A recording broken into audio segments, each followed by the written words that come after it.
یو ځوان چې کتاب لوستلو عادت ولري آیا دا ښه ده او که ښه نه ده؟ زه فکر کتاب کوم لوستلو عادت منظور مې دی درس او زده کړې دی نه بغیر مطالعې دپاره. زه فکر کوم چې دا موارد باید له سره تعریف شي. ښه یعنی یو کتاب لولئ که په یو 15 دقیقه‌یي کلپ کې 14 کتاب ولولئ څه کوئ؟ زه 15 دقیقې کلپ کې 14 کتاب ولولئ. ته راځې د ټکنالوژۍ په اړه شپږو کتاب لولئ، شپږو مقالې لولئ یا زه لولم علمي اکاډمیکې مقالې، او یوه ناروغي یا مثلا بایپولر درنو اوریدونکو ته لیدونکو ته تشریح کوم. دغه کس اوس ښه ده چې د 15 کتابونه ولولي د ما په اندازه، که صرف د ما کلپ ته هغه ورکړي وخت. دوی خو هم خلک دي او مسلکي خلک نه دي.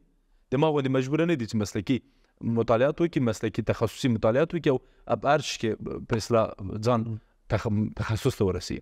خو که زما ستا په څېر کسان دي نو بیا دوی باید په خپل مسلک کې کتاب، مقاله، یوټیوب، هر څه چې په دنیا کې سته دوی باید هغه ولولي.